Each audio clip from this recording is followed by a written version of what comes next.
జాతిపిత మహాత్మా గాంధీ 77వ వర్ధంతి కార్యక్రమం పాతపట్నంలో రామరాజు చారిటబుల్ ట్రస్ట్ అధ్యక్షులు జాతీయ ఉత్తమ ఉపాధ్యాయ అవార్డు గ్రహీత పారశలి రామరాజు ఆధ్వర్యంలో జరిగింది. మొదటగా గాంధీ గారికి ఎంతో ఇష్టమైన జాతీయ నూలు పోగులు గాంధీ విగ్రహానికి వేసి ఘనంగా నివాళులర్పించడం జరిగింది. ఈ సందర్భంగా రామరాజు మాట్లాడారు.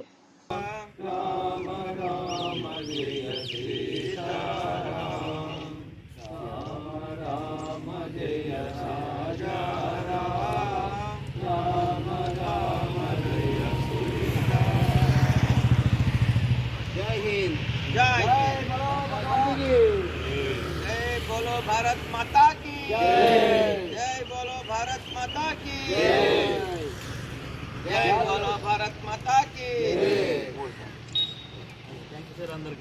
అందరికీ ధన్యవాదాలు. ఇస్తే ఏం జరుగుతుందో, మా హిందువులకి ఎంత అవమానం జరుగుతుంది, ఎంత బాధ కలుగుతుంది, స్వాతంత్రం వచ్చి దీనికోసమే వచ్చిందా అనే బాధతో ఆయన ఏం చేయాలో సాధుగా చేశారు. ఏది ఏమైనప్పటికీ ఒక మహానుభావుడు గాంధీ ఇప్పుడే రామరాజు గారు చెప్పినట్టు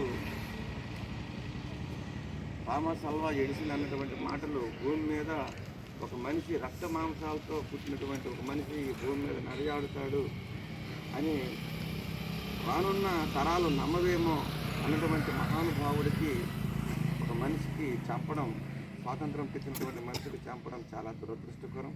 అది అందరము ముక్త కంఠంతో ఖండిస్తున్నాం. కాబట్టి అలాంటి మహానుభావుడు మన దేశంలో మళ్ళీ పుడతాడేమో లేదో మనకు తెలియదు. కాబట్టి ఉన్నటువంటి మహానుభావుడిని ఆ రోజు చంపి మన దేశానికి